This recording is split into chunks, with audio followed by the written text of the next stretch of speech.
Cześć, tu Dorota. Witajcie na kanale Polish with Dorota. Dzisiaj mam dla Was następną lekcję z serii Speaking Practice. Będziecie słuchać dialogu, a potem będziecie rozmawiać ze mną.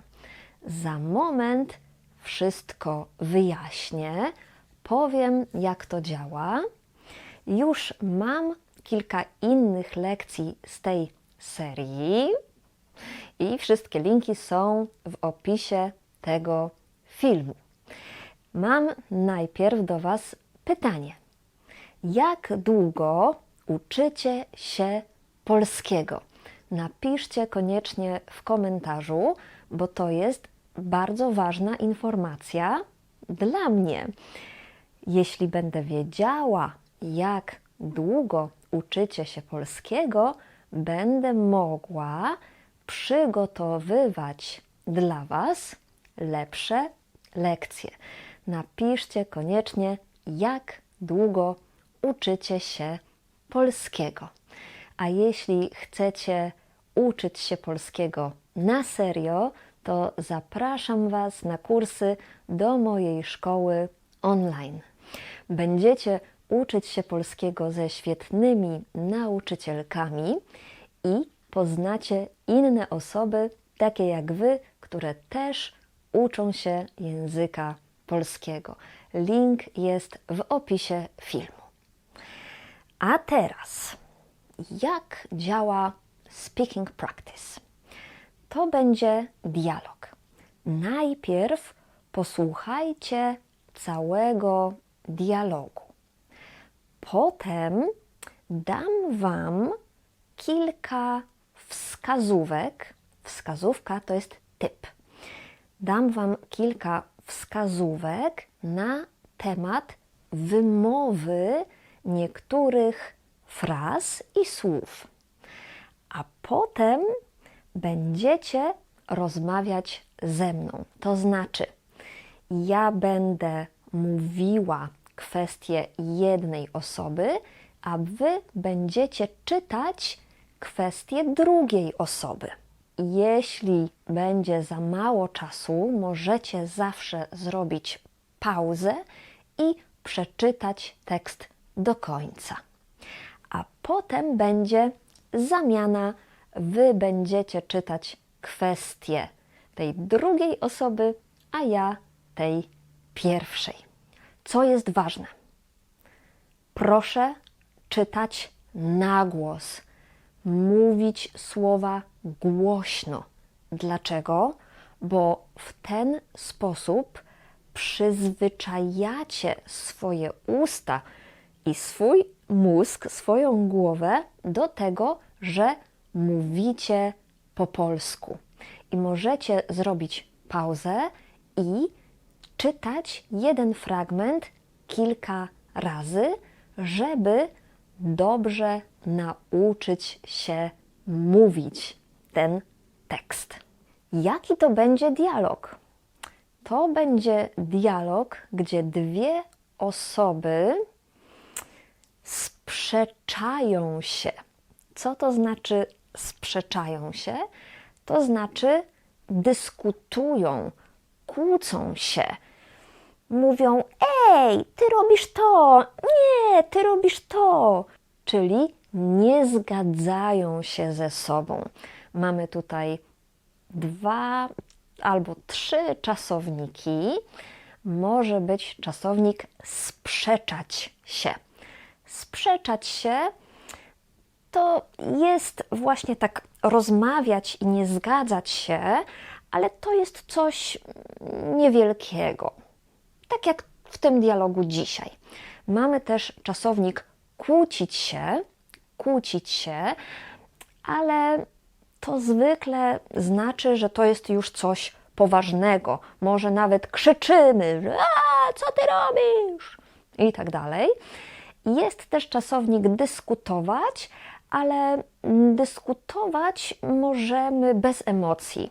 Po prostu Na przykład w pracy mam argument, a ty masz argument, może to, może tamto, więc dyskutujemy na jakiś temat. Wymieniamy opinie. Ok, więc proszę znaleźć ciche, spokojne miejsce. Najpierw posłuchać całego dialogu i przygotować się. Ok, słuchamy. No cześć. Cześć, no jesteś w końcu. O co ci chodzi? Pisałam przecież, że będę 20 minut później, bo są korki. Właśnie o to mi chodzi, że znowu się spóźniłaś.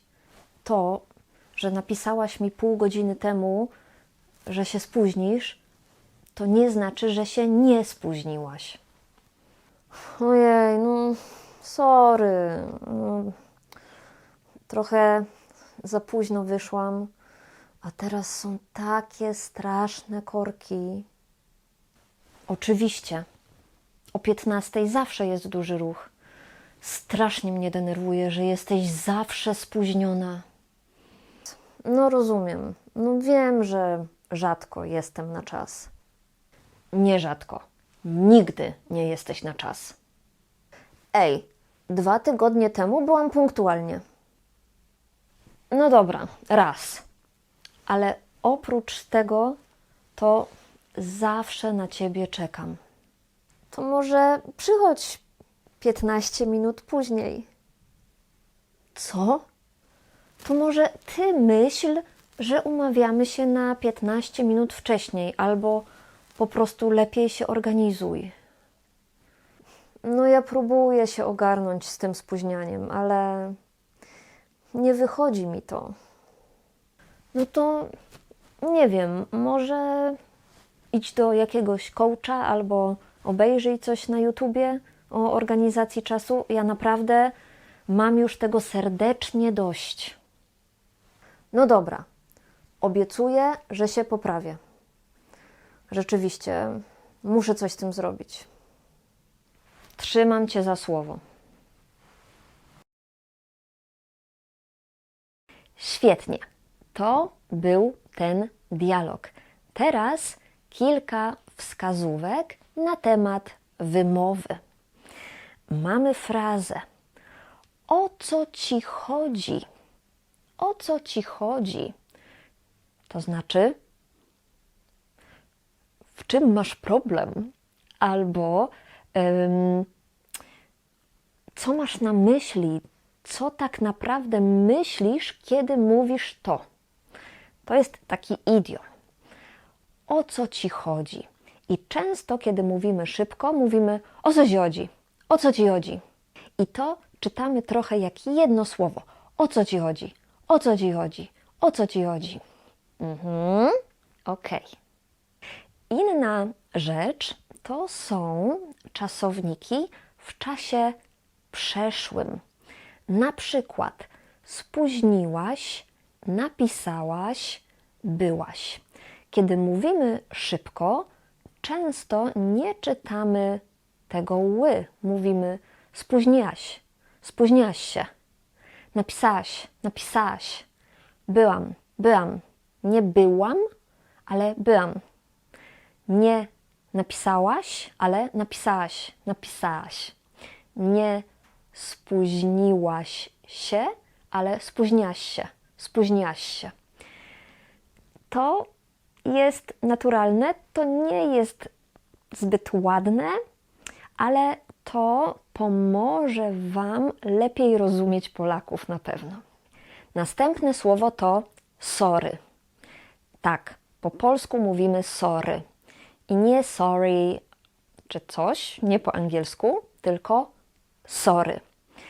Oczywiście mówimy przepraszam, tak, ale kolokwialnie w sytuacjach nieformalnych mówimy też sorry, sorry, albo nawet sorki.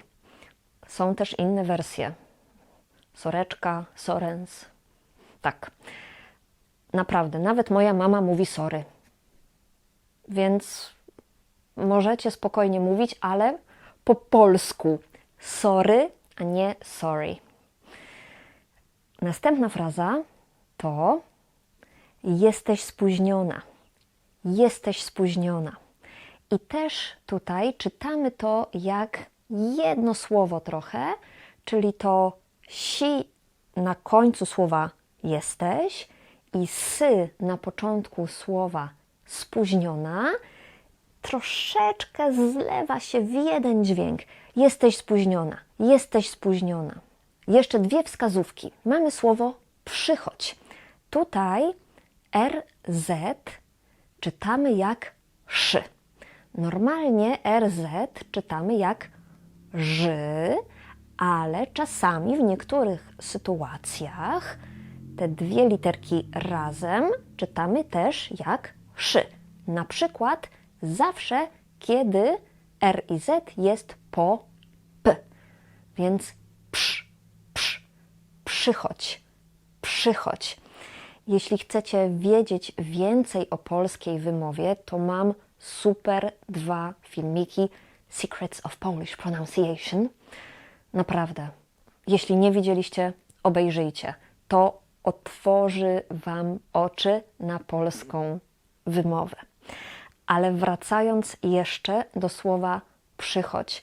Kiedy mówimy to szybko, to też czasami nie czytamy tego chy. Przychodź, przychodź, przychodź.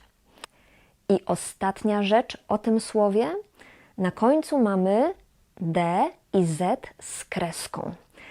Te dwie litery razem czytamy zwykle jak dzi, dzi, ale na końcu słowa często czytamy je jak ci, ci. Więc mamy tutaj przychodź, przychodź. Albo tak szybko mówimy przychodź, przychodź. Ostatnia fraza, ostatnia wskazówka to coś z tym zrobić. Coś z tym zrobić. Słyszeliście? Przeczytałam z tym jak jedno słowo i tutaj z czytamy jak s. Z tym, z tym. Coś z tym zrobić i całą frazę czytamy razem. Coś z tym zrobić, coś z tym zrobić. Pamiętajcie, żeby tutaj w tym ćwiczeniu mówić głośno. To jest naprawdę ważne. Ale tak naprawdę najlepiej jest ćwiczyć wymowę, kiedy ktoś może Was poprawiać. Kiedy nauczyciel może powiedzieć: tak, dobrze mówisz, przychodź. Albo nie, uwaga, tutaj jest szy, przy, nie pry, nie przy. A świetnych nauczycieli spotkacie w mojej szkole online. Jeśli chcecie uczyć się polskiego na serio, to zapraszam Was serdecznie. Skontaktujcie się ze mną przez link w opisie filmu. Spotkamy się na bezpłatnej konsultacji. Ja sprawdzę, jaki jest Twój poziom języka polskiego i wybiorę najlepszą grupę dla Ciebie. Link jest w opisie filmu. Czekam na Wasze wiadomości. Ale teraz ćwiczycie polski tutaj ze mną. Będziemy rozmawiać. Ja zaczynam, a Ty czytasz kwestię drugiej osoby. Ja zaczynam i Ty odpowiadasz. No cześć!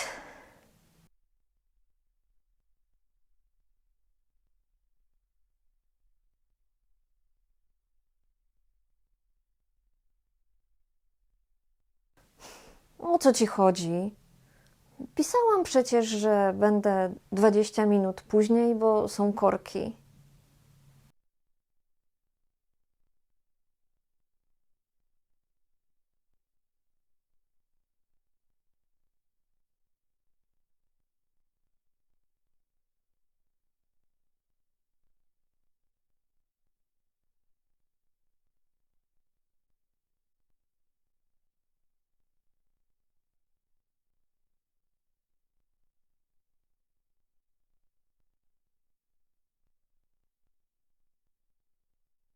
Ojej, no sorry.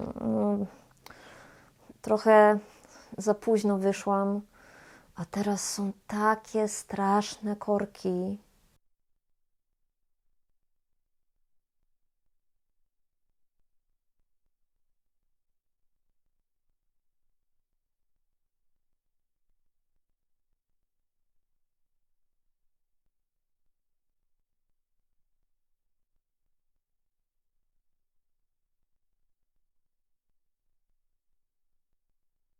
No rozumiem. No wiem, że rzadko jestem na czas.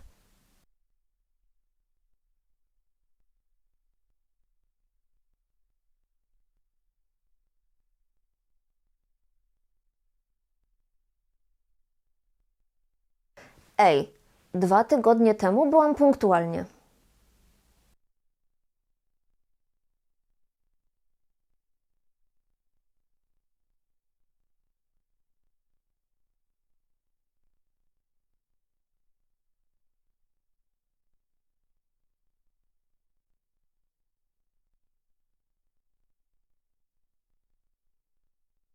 To może przychodź 15 minut później.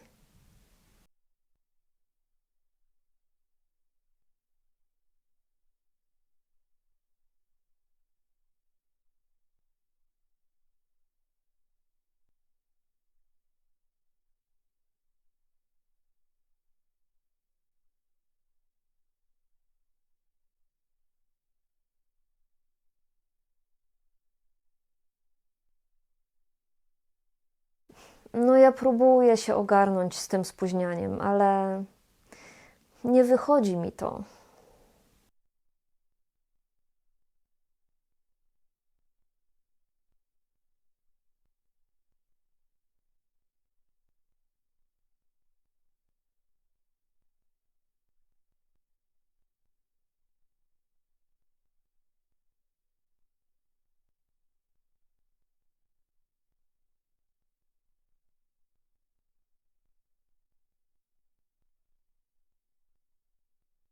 No dobra, obiecuję, że się poprawię.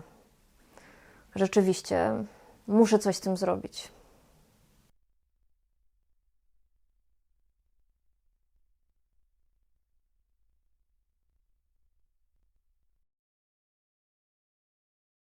Świetnie. A teraz zamieniamy się rolami. Ty zaczynasz, a ja odpowiadam.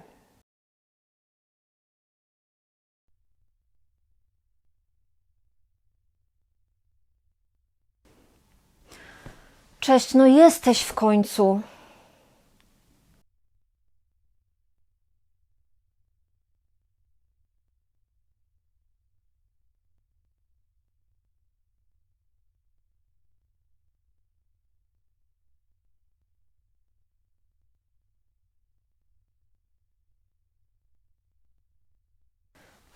Właśnie o to mi chodzi, że znowu się spóźniłaś. To, że napisałaś mi pół godziny temu, że się spóźnisz, to nie znaczy, że się nie spóźniłaś.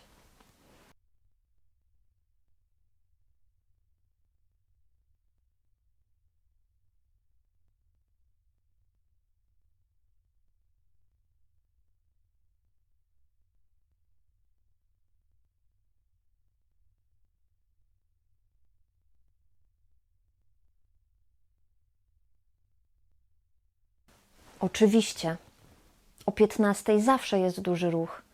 Strasznie mnie denerwuje, że jesteś zawsze spóźniona.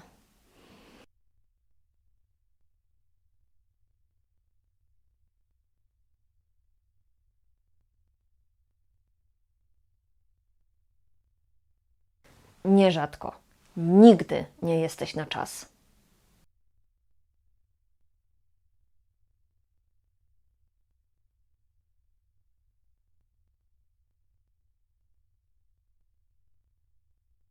No dobra, raz.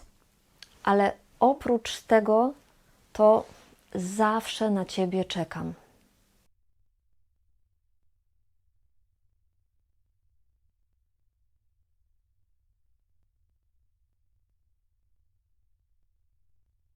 Co?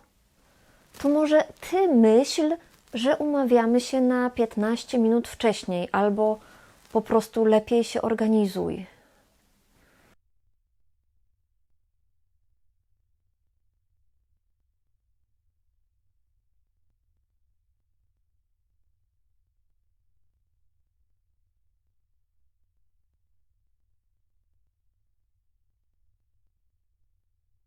No to nie wiem, może idź do jakiegoś coacha albo obejrzyj coś na YouTubie o organizacji czasu. Ja naprawdę mam już tego serdecznie dość.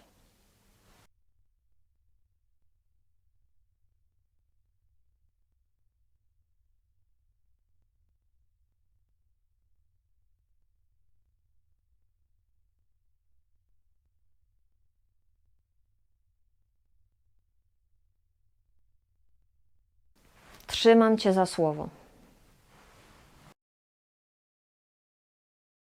Super! Jak Wam się podobał ten emocjonalny dialog? Chcecie więcej takich? Jeśli ta lekcja jest dla Was praktyczna, to proszę Was o wsparcie mojego kanału. Najlepiej to zrobić, kupując jeden z moich kursów wideo. Kursy są na mojej stronie polishwithdorota.pl. Wszystkie kursy to kursy wideo, ale to nie tylko takie filmiki jak ten. Są tam też dodatkowe materiały i dużo ćwiczeń. Więc nie tylko oglądacie mnie, słuchacie, ale czytacie dodatkowe informacje i robicie ćwiczenia, żeby lepiej zapamiętać to, czego się nauczyliście.